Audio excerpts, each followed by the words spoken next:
equities versus treasuries. How do you play that? Yeah, okay. So we obviously had a phenomenal year for lots of asset classes, right, around the world last year. You know, great year for equities, albeit obviously the S&P, 60% of that phenomenal performance was in the Magnificent Seven. You know, our view on the US market, for example, is reasonably constructive. We still think you're going to get a good 10% of upside in the US market this year. However, we think you're going to see a broadening out of earnings growth, and we think it's too simplistic just to own big cap, mega cap US names.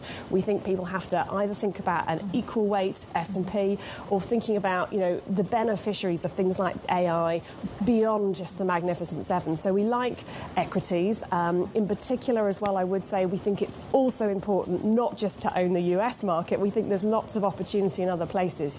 We like the European equity market, for example, relative to the UK.